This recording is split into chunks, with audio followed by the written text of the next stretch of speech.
hem de ser la ciutadania, que hem de dir si preferiu l'opció 1, la 2, la 3 o una entremitja que se'ns pugui acollir a tots entre això.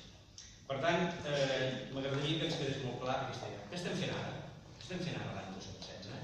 És l'esbós del que serà la futura república. Nosaltres ens n'hem encarregat per decisió pròpia, però evidentment amb el reconeixement dels partits polítics sobiranistes i de les entitats sobiranistes de fer la part jurídica, però hi ha molta altra gent que està treballant en molts altres àmbits. I permeteu-me que aprofiti, encara que no sé exactament el punt o el contingut d'aquesta intervenció. Em trobo moltíssima gent, moltíssima, i com que sóc aquí en aquesta sala n'hi ha algú, que quan vaig pel carrer, pel metro o pel cine, em diu, escolta'm, això està molt aturat. No està aturat, en absolut, en absolut. Aquest any 2016, a partir del mes de març, no abans, tots sabeu els problemes que vam tenir entre el 27 de setembre i el mes de gener, el mes de febrer va ser un mes allò de situem-nos on som, què tenim, a partir del mes de març, per tant, portem març, abril i part de maig, només 2 mesos i mig. No hem arribat encara allò dels 100 dies de govern per començar a fer una petita valoració. I us puc donar la meva paraula d'aquests 2 mesos i mig. S'ha fet més per construir de veritat. No hi ha per pensar, per reflexionar, per dissenyar, no, per construir les estructures d'estat com els 3 anys anteriors.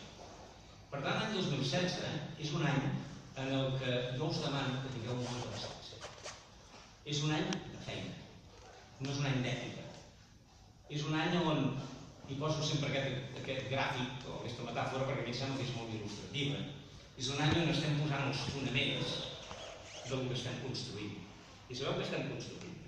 Estem construint una catedral gòtica al segle XXI. Recordeu que feien els nostres avantpassats, ja que la conferència d'avui o el debat d'avui té aquest component històric. Quan decidien en una ciutat, en un poble, decidien construir una catedral, tots treballaven al camp, als oficis, etc. I quan no construïen la catedral, bàsicament, ara hi havia alguns artesans concrets encarregats, però bàsicament el poble hi anava els dissabtes i els diumenges, a ajudar a les seves hores lliures. I es passaven els 10 primers anys, ho repeteixo, els 10 primers anys fent el forat a on posarien els fonaments, a on posarien l'argamassa, els carreus, etc. Per tant, cada any, quan anaven allà, i deien, ostres, però si això sembla que estigui tot igual. Si s'ho miraven una mica lluny, no veien res més que un forat, una plana. Però allà dins anava pujant, anava pujant. I quan veus a sortir del llindar del terreny, veus a sortir la primera planta, us asseguro que llavors te'n dones compte de la importància que té haver fet uns bons fonaments. Perquè si no, la primera planta potser s'aguantaria, però al moment en què comences a posar una volta o una finestra, s'enfonsa tot. Això és el que estem fent ara. Us asseguro que tant des del Parlament, els nostres diputats, els 72 diputats sobiranistes, recordeu sempre, van guanyar les eleccions el 27 de setembre. Per primera vegada des del 1714 tenim un poder legislatiu independentista. Tenim un poder executiu, el govern, independentista. Ens falta un poder judicial independentista. I em temo que això, l'única manera que l'aconseguirem és fent cau i net. Ho dic amb tota franquesa. Per què? Perquè el poder judicial està integrat, el que està treballant a Catalunya està integrat majoritàriament per gent que forma part d'aquestes èlits macetàries funcionarials. I aquests, evidentment, el que no volen és que els hi toquis al seu terreny. Per això ho canviarem. Si el poder legislatiu, executiu i el poble, i vosaltres la ciutadania empenyeu, el poder judicial ens està posant molts problemes, ja ho veieu, que si el 25% dels hores del català o que si, ara ens acaba de sortir la llanos de l'una, que si el diumenge no podrem anar, el dissabte no s'hi van a jugar a la final, no podrem anar amb estelades, i segurament això que ja s'ha impugnat a la justícia de Madrid, doncs és molt probable que ens ho neguin, sí, que una estelada és perillosíssima, mosseguen les estelades, i inciten a la violència. Doncs bé, el poder judicial sempre acaba fent el que el poble exigeix.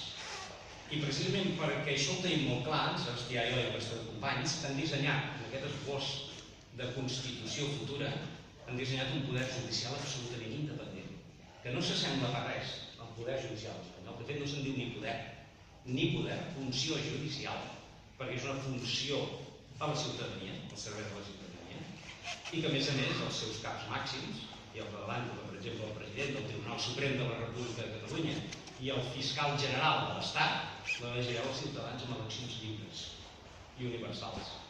Fixeu-vos, no té res a veure amb el sistema espanyol. Hi haurà justícia de proximitat.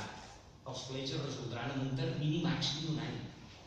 Si algú que esteu a la sala i teniu un plet, espero que no, espero que no, teniu un plet, sabeu el que significa. Quina maledicció significa. Perquè la primera instància sempre dura entre un any i un any i mig, la fase d'apel·lació posa-li un altre any i l'execució d'allò que ja s'ha jutjat de la sentència proposa-n'hi 2 o 3. Aquesta és la ràtio més o menys amb la que funciona el sistema judicial espanyol. El futur estat de Catalunya precisament es caracteritzarà per garanties en l'execució dels pronunciaments judicials, per la representativitat. Els escollireu molts càrrecs electes, ara us explicaré una mica, molts càrrecs els escollireu els ciutadans directament. Evidentment que els partits polítics continuaran a existir, no volem passar a una democràcia directa saltant d'una democràcia representativa, però sí que hem trobat, o ens sembla que hem trobat, i si no després vosaltres m'ho corregiu, una fórmula entremitja que ens ajudarà molt a tots. Doncs bé,